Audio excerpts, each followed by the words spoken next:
Hello and welcome to another Sacred Games Daily. It is March 25th, a Monday, and we are here with your latest gaming news. Got some really juicy stuff today.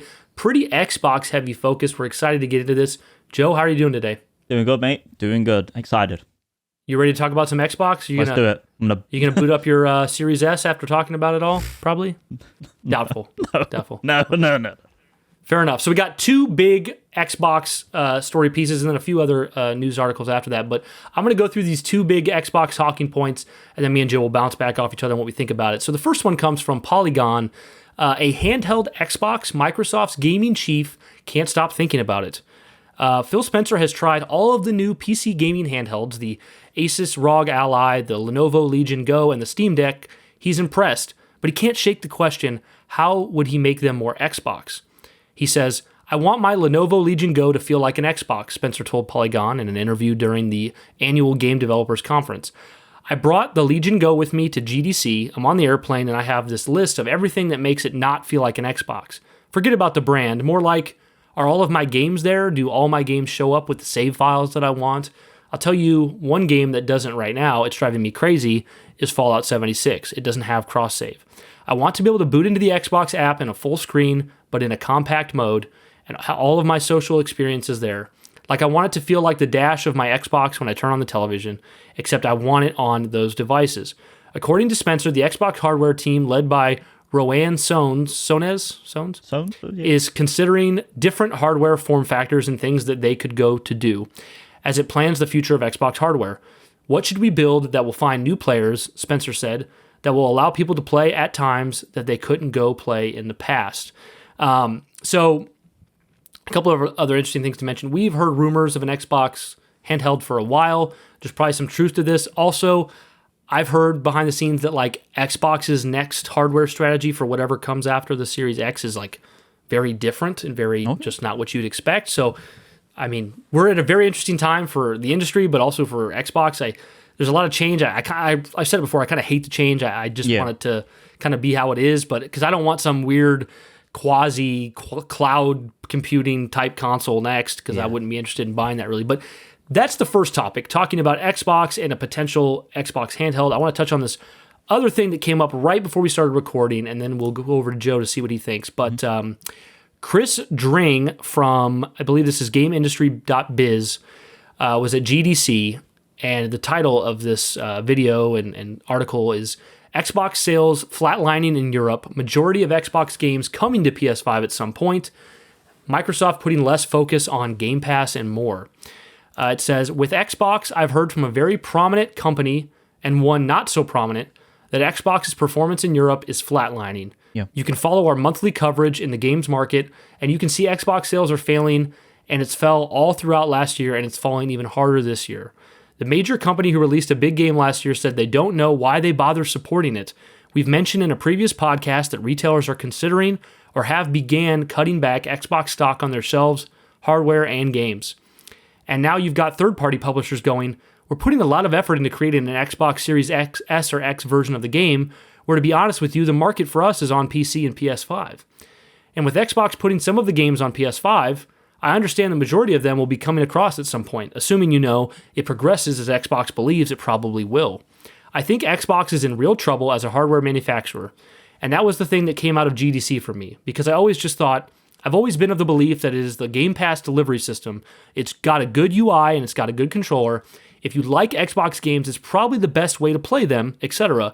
I thought it would be fine, but then I didn't really factor in that some developers and publishers might just go, yeah, I don't know, is there any point? And that is when you lose it. I was watching Michael Pachter's podcast, and he was talking about how it's all Game Pass for Xbox, yet I've actually been hearing that Microsoft's been putting less focus on Game Pass. So, to set you up for this, Joe, I hate to sound like a doomsday person, but I think we've both been on the same page. Once the stuff came out about Xbox putting their games on other platforms, it didn't matter which games they said it was. This was the beginning of it all coming. I think more or less in time, eventually, I don't know if that means 6 months, 6 years, all the big Xbox games that could be put on PlayStation and make a lot of money, Starfield, Halo, Gears, whatever, it's going to come there eventually. And they're talking about this is the first time I've ever heard this, Game Pass being downplayed. Like Xbox isn't looking at Game Pass as much anymore. And I'm starting to kind of build this narrative in my head that with the acquisition of Activision and all the studios they've brought in, it kind of seems like they're thinking maybe our place in gaming is the biggest third-party publisher in the world, and there is a ton of money to be made selling this across everywhere. And I believe them when they say they're going to keep making Xbox hardware and offering that place for people to play, but their shift might go less from let's put our games on Game Pass for free so people buy an Xbox or go to the Xbox app. Let's be a publisher everywhere and sell our games everywhere at these $70 prices. And I think they're going to see with Sea of Thieves and Hi-Fi Rush and all the stuff that comes over, they're going to make a lot of money. And once they bring over like Halo Master Chief Collection or Gears Trilogy or Starfield, it's going to sell so well. So I do feel like the Xbox hardware is pretty bleak. I do think for people who are like die Team Xbox, who don't want games to come over to other platforms, I think it's inevitability that they're all going to come. And it's just interesting the way Microsoft's shifting. And of course, then you factor in the whole handheld Xbox thing. Is that part of this strategy? Is it separate? Is it an idea that's not really going anywhere? I'll share my thoughts, but I'll pass it over to you first, Joe. What do you think about all of this news? So I don't want to sound like too full of myself right now, but in very if you guys have seen Infinity War, Doctor Strange goes, "We're in the end game now," and in many ways, I feel like I'm the Doctor Strange of this shit, because I've been saying this for a while, and I'm not the only one that's been saying this, but I've been saying this is Xbox's strategy for a long time. They want their service on everything. They're a service-based company since the beginning. That's where they've always got their money. And regardless of whether they make a handheld console, regardless of whether Game Pass fucking flies or doesn't, or sinks or swims, they just want their app, their service, their games on everything. And I think that the sort of acquisition of Activision, ABK, Activision Blizzard King, I just think that they did that, and when they were doing it and when they were formalizing the deal, and before that, they were like, well, we got to get this money back because Game Pass is not in any way sustaining that acquisition and, the ZeniMax deal and stuff like that. And regardless of what handheld it comes to, what console it comes to, whether they have a completely different streaming console, etc., like you said, it's going to be something completely different and stuff. I think the end game for Xbox in this particular occasion is that because their hardware is failing, is that they're just going to go full service and they're going to go full third party. And in many ways, I don't blame them for that. I kind of worry because if they go full third party and they start chucking Gears on PlayStation, and they aren't really, they'll obviously still be developing their own in-house games, but everything's going third party, and it's not like come to our ecosystem or whatever. It's going to allow PlayStation and Sony and Nintendo, but mainly PlayStation, to kind of get let off the lead a little bit and not have to play that tug of war and fight in that console hardware space. And before you know it, you potentially got the hubris overtaking Sony again, and they're not having to keep up with Xbox's kind of sort of checks and balances and the pendulum swinging, just like Xbox, what happened with Xbox on the 8th generation at the start and vice versa on the 7th generation. So yeah, it's interesting.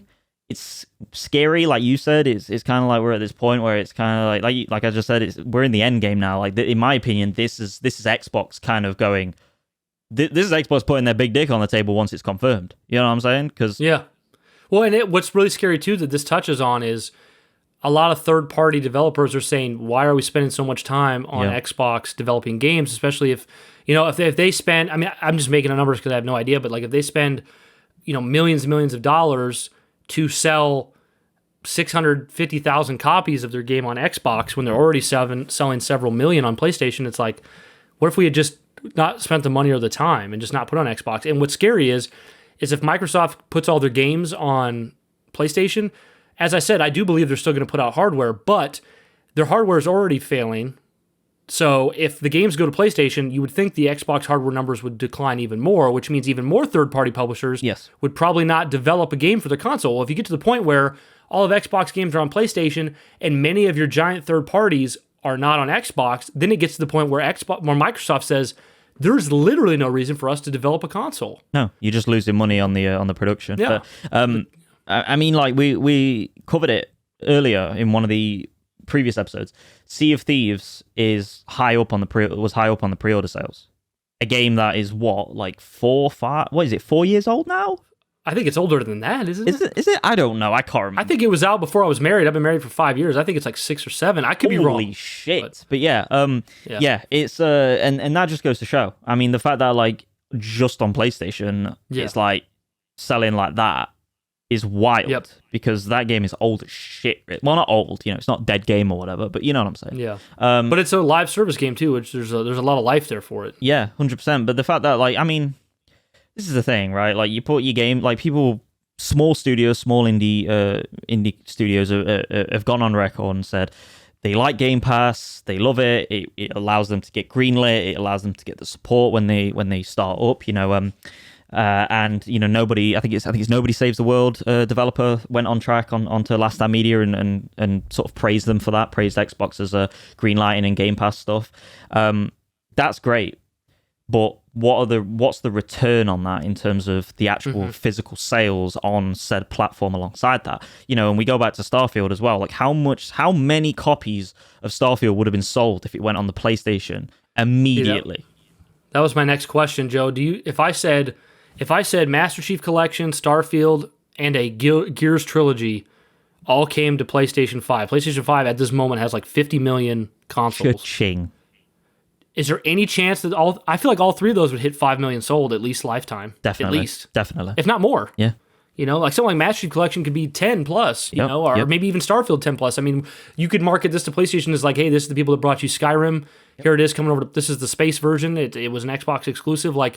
And I think the fact that it was an Xbox exclusive would inspire people to buy it more because it's like, I didn't think we were going to get this on a PlayStation platform. So, and even games that not to be a hater, but like quote unquote suck, like could Redfall find a whole new life on PlayStation? Like could it sell, maybe it could sll 1 million copies total on the PlayStation 5. Like, I mean, which why not? Would probably bring back the return on investment. Like, for getting it over there. So, and if Xbox is the biggest publisher in the world, and like every time Sony every time Call of Duty's on PlayStation, Call of Duty, they have to pay something to Microsoft for having that ability to have it on there. Where it used to be like Microsoft didn't own Call of Duty, that wasn't the case. They had to pay Call of Duty to get on their platform. So it's scary, dude. I think there's going to be so many changes, and I think if we do get an Xbox portable, I think it's possible, but I think it's going to be.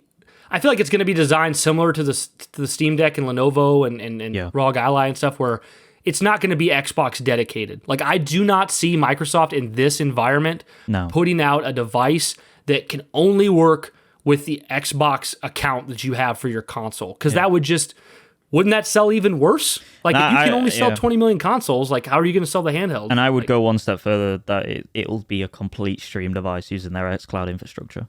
Oh, you don't think it'll be hardware on like that? Because that's what Lenovo and all them are doing. Yeah, I think they're way beyond that, because it's kind of like they want to kind of get ahead on that, in my opinion, from what we've seen. I mean, their xCloud infrastructure, their Azure tech is like unreal compared. I mean, Sony uses it, So like, I can't, because I feel like, to me, just in my like brain, that's like go 2 steps forward, 1 step back in many ways.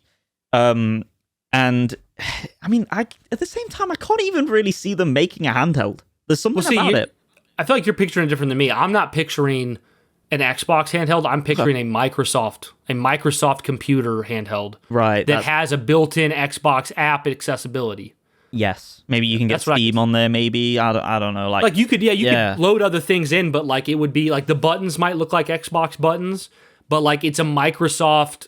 Whatever kind of Microsoft 350X. Yeah. It's a portable, and it has like that built-in app, and Game Pass like comes in the box with a free trial and stuff like that. Yeah, I'd agree with that. Yeah.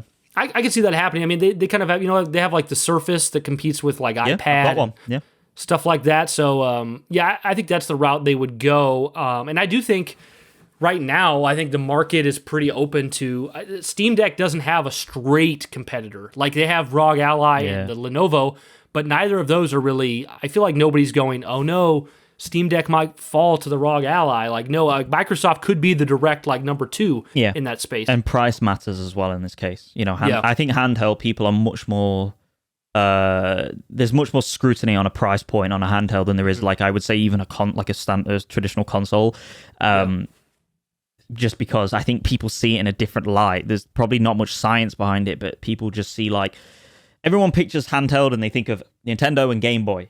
Yeah. And that's like kind of ingrained even in my brain, who's not really of that generation to that extent. People think of that. But yeah, so I can see it. I can see streaming handheld that is similar to like kind of an Asus ROG Ally in terms of like the power and stuff. But yeah. Well, and even if it goes the direction I say, which it's going to be like an actual hardware with the hardware on board, it'll definitely have the implementation for cloud available as well. Like 100%. It's going to be there for sure. Yeah. All right, guys. Yeah, that's a lot for Microsoft to think about. I think we're going to be seeing news from Microsoft for years to come. There's going to be so many changes. We have so much to talk about. But let's go over to another topic. Larian Studios won't make Baldur's Gate 3 DLC, expansions, or even a Baldur's Gate 4. This comes from IGN. At a game developers conference panel today, Larian Studios founder Sven Vinicki dropped something of a bombshell by revealing that the developer isn't planning to release any expansions or DLC for Baldur's Gate 3, nor a Baldur's Gate 4. Instead, Vinicki said at the panel, Larian plans to move away from Dungeons & Dragons entirely and do something new, leaving the IP and publisher Wizards of the Coast's hands. It's a big surprise considering the massive success of Baldur's Gate 3, with many fans assuming that a DLC or expansion would be on the way. Larian has released several major free patches that have added, among other things, a playable epilogue party. So this news is a couple days old at this point, but I thought it was worth bringing up because Baldur's Gate 3 was an absolute behemoth last year. It dominated Game Awards all over the place. It's one of the highest ranked like Metacritic games. It's just beloved already. Yeah. It's so good, sold so well, come to so many platforms, and the natural expectation from people was, okay, well, this studio, they already had successes like Divinity Original Sin, but this is like such a huge success. They're going to roll with this now. They're going to go into it. They're going to make a Baldur's Gate 4. They'll make DLC for this. Yep. And Larian came out and said, we're not doing any of that. We're done. We're wiping our hands clean of it. We're moving on to something new. And they said that what they're doing next will be something new. It's because some people were like, oh, it's another Divinity Original Sin. They're like, no, this is something new. Yeah. And I think this is cool personally, and maybe there's some bias in that because I didn't really play Baldur's Gate 3. I don't feel like that's it though. For me, it's cool because what I see this as is a studio that's extremely confident, well-managed. They're in a really great position. They want to go out and make their own thing, their own IP, not have to pay Wizards of the Coast to use D&D, and just create something new. And I would guess, and I could be completely wrong, I think what they're going to create next is going to have more mainstream appeal than anything they've ever done before. I think probably a lot of people are thinking they're going to stay in this like Divinity Original Sin, Baldur's Gate 3 pocket, but I think they're going to actually do something more tenable for the mainstream audience, maybe like a third-person open-world RPG or something along those lines. I think we're going to get their cyberpunk moment from CD Projekt Red, except hopefully without the launch issues. Yeah, I was like, don't say that, bro. Yeah, but I don't know. Everything I've ever heard from Larian just tells me that they're geniuses and they're rock stars, and I think this is great news. What do you think, Joe? Yeah, I mean, like a 350-man studio that was originally as indie or as AA as you get, making something like Baldur's Gate 3 and making one of the greatest games of all time. I mean, that's like, not to be Martin Scorsese here, but that's gaming. You know what I'm saying? Like, that's what we love about this industry, you know, like kind of underdog stories and coming up and like smashing it out of the park. Not for anyone else's like competition worth or anything, but just for their own sake, you know, like, and for the fans and everything. And the fact that they did it on a franchise that wasn't even theirs, mind-blowing, because it's one thing making your own series and you know, knocking that out the park and having all of that creative liberty, not to say that they didn't in this case, but having all that creative freedom and stuff to just do anything you want from scratch, but adapting someone's work, just like, you know, CD Projekt Red did with Cyberpunk and The Witcher 3 or The Witcher in general, is pretty amazing, because that shit gets lost in translation, you know. But I think this is great. You know, Jerry Seinfeld always said, always end with a little bit of fuel left in the gas tank. Yeah. I think it's important. They're in with a full tank. Yep. and they're running with full tank, definitely. You know, you could easily get another Baldur's Gate 4 out of this. You could get a big DLC, you know, on the likes of like a Witcher 3, Blood and Wine or something, you know. Or a Shadow of the Erd Tree that's dropping this year for $40. You could have seen that for Baldur's Gate 3. Yeah, 100%, you know, next year or in 2 years or whatever. So yeah, 100%. I think this is great. Sort of end on a high. You know, I've been saying this about loads of games. Not everything has to be such a overt franchisation of your series. You know, I keep talking about like, you know, every so often I talk about God of War and how it should end on Ragnarok. That's it. Let's have a new series for Santa Monica. This is the same way. Let's see them. They've pupated into a butterfly. Let's see them fly. You know what I'm saying? Like let's see them move on with that shit. Yeah, it's awesome. Great If stuff. you could be selfish, Joe, what kind of game would you want to see them make next? If you're just selfish. For me, I would like a third-person RPG, like open-world RPG from them. Yeah. I know that we get a lot of those, but I feel like they would do an awesome job. Yeah, I mean, I don't have much in Larian, so I don't really know, like, the history that well, but they are, I think a third-person RPG, or even a first-person, something like a Avowed, but just on a bigger scale, maybe? Yeah. That would be dope. Yeah. Like Skyrim level? Skyrim level, yeah.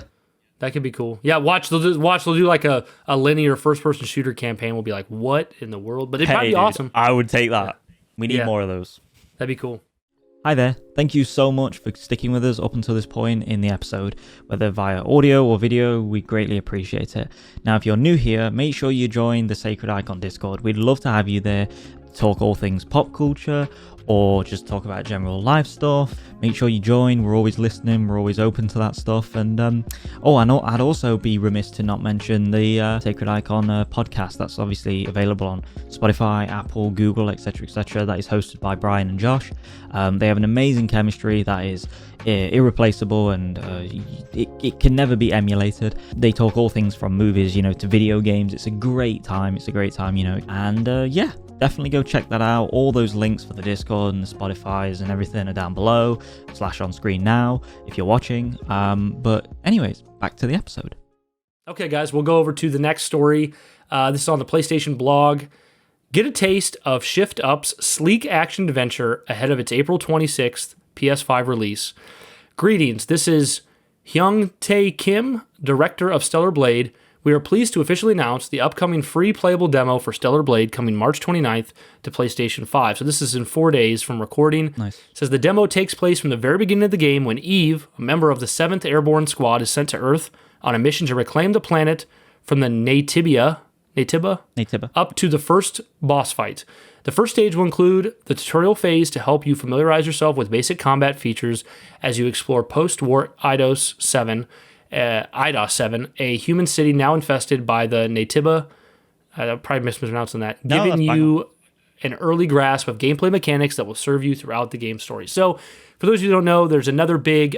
it's funny, this is like PlayStation's year of making deals, right? Like, their big games is your Helldivers 2, Final Fantasy VII Rebirth, Rise of the Ronin, this game, Stellar Blade.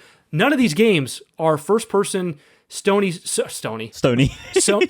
Studios games. Like, I don't know if you guys know this, but like none of this is from PlayStation Studios. These are just deals they've made to be on their platform and not on Xbox or Switch or whatever. So it's a great year for PlayStation games, and it's just from them securing great deals. Right now, Stellar Blade is a game that a lot of people are anticipating. People are thinking it's going to be quite good. It's got a lot of hype, probably more than Rise of the Ronin did, I would say. And Rise of the Ronin did decent with scores, but yeah, this is like a third-person action game. You might know it as the one that's trending for like how skimpy they've made the main character. The camera's close up behind her, and there's jiggle physics. Very jiggly. She wears suits that make it look like she's naked. But it's a game that many people are excited for, and the demo comes out this weekend. So for me, someone like me, I don't have much interest in this game personally, just because of my taste. But I do kind of want to play the demo, because what if I like it, then I'd buy it. The only problem is, then how am I going to play this game in front of my wife? I have no idea. Please tell me there's a husky Alaskan coat costume for her, so that I don't have to explain to my wife. Yeah, I remember when I met... in the option, husband mode. Husband mode, yes, I need husband mode. I remember when I met Erica and we started dating, I had a Harley Quinn blanket over the back of my couch, and she's in like booty shorts and like a crop top. And the second we were together, she made me get rid of it. She's like, I don't want that. I'm like, what's wrong with it? She's like, she's a half naked woman. I'm like, it's Harley Quinn. She's like, it's still a half naked woman. I had to give it. I mean, away. It's kind of like her having Channing Tatum, on a blanket. Well, true. But if I get, would that bother you, Brian? I don't think it would, but who knows? I don't think so. But I don't really mind. I gave it to a buddy. He still has it, the Harley Quinn blanket. So it didn't go to waste, though. Yeah, it didn't go to waste. But Stellar Blade. Joe, do you have any interest in even downloading this for a demo? Or you know what? I might actually pick up the demo. Yeah. Okay. Why not, right? Yeah, give it a go. It looked pretty cool. Like, I mean, the boob boob physics and jiggly tits doesn't bother me at all. Like I don't give a crap. Well, I don't think it bothers most men. I don't think that bothering the issue. Yeah, it's true. Yeah. But it's it's just one of those things where like I'm excited for it. You know, like we were talking about how it's a year of them kind of acquiring the games and stuff like that, and I think not to go on too much about Sony and stuff like that, and like this year and how they haven't got any like in-house developed first-party games / second-party games, and it's all deals. This is clever. You know, you've got kind of like a lot of live service games that they had going on with like Last of Us Factions and stuff falling through and all that, and them kind of probably like kind of reshifting assets onto The Last of Us 3, and you probably, you know, you've got Sony Santa Monica doing stuff, so and obviously Sucker Punch is definitely going to make a Ghost of Tsushima 2. I mean, how can they not? They have to. Yeah. So I think this is like, just to speak on that, because I really don't have much to say on Stellar Blade aside from I'll pick it up as a demo, but the this year is kind of a padding year. Is pretty smart from a business perspective. Combine that with like a change of management with Connie Booth leaving and obviously Jim Ryan, retiring or whatever. It was a retirement, right? It wasn't a Yeah, it was definitely a retirement. Good. Yeah, that's awesome. So they actually uploaded like a digital trophy of Jim Ryan to PlayStation today. Oh wow! To commemorate his time with the good on him. So I'd say things are pretty good. Well, that's the thing. A lot of people, like, again, not to go on this tangent too long, but like a lot of people bag on Jim Ryan for kind of not having as much creativity as Sean Layden and stuff like that, and being as much of a gamer and being more business. But that dude like secured markets in Europe. You know what I'm saying? For like PlayStation back in the generation. And he got that PS5 launched to be banger in COVID. Yep, definitely. So you got to give him his flowers for that. But yeah, this looks good. I'll probably pick it up, give it a little spin. It's crazy to me how great of a year Sony's having when they don't put out a single thing from themselves. It's wild, right? They just, It's one of those where like I would argue, like, I mean, I'm biased as shit, right? Like, but I would argue that it's beat for beat, like on par with Xbox, and Xbox are releasing first party shit. Yeah, like, and they're doing. I mean, but the only thing I'm concerned about with Sony, and not that it matters because they're going to sell regardless, but they're dropping 4 games in the first 4 months of the year. Yeah, you know, what's the rest of the year look like for Sony? You know, well, that's the thing. Does it really matter when you've already dropped baggers? It doesn't. But I mean, I guess that'll be Xbox's time to shine because they got Hellblade in May, and then assumedly Avowed and Indiana Jones come later in the year. Yeah. So, this is okay. awesome. Moving on to the last story. It's kind of a simple one here. This comes from noisypixel.net. There has been seemingly pseudo-confirmed that Final Fantasy 16 may make its way to Xbox. You know, Xbox hasn't been getting Final Fantasies, but in an interview, Noisy Pixel said, "So is it tough for you and the team to say goodbye to all these characters in this DLC?" They're talking about the last DLC for Final Fantasy 16. They're asking them, "Hey, is it tough to say goodbye because you're not going to be doing anything more with this game?" Before you get on to that, was it good? Did you play it? What's that? Did you play it? Was it good? Well, this is the second DLC. It doesn't come out till April, Joe. Oh, so okay. Haven't played it yet. The first one was good, but it was $10 and 2 hours long. So make of that what you will. Was that good? It was. It's not essential. Yeah. For me as a fan, I liked it, but it wasn't essential. Okay. This is a 10-hour DLC though, versus the last one that was a 2-hour DLC. So it should be better. Okay. But it says, "So is it tough for you and the team to say goodbye to all these characters in this DLC? It's not over in the sense that we have the PC version still. Once the PC version is released, we're thinking about hopefully moving to other platforms as well. However, that's not really talking about the story. It's more about moving it onto different platforms. So there's a sense that while the project is still going, there is not that sense of being sad and having to leave them yet. But I'm pretty sure that once everything is released and we've moved on to the next project, that would be the time where it kind of hits us, oh, it's really over." So assumedly here, you think about other platforms. It's already on PC. It's already on PS5.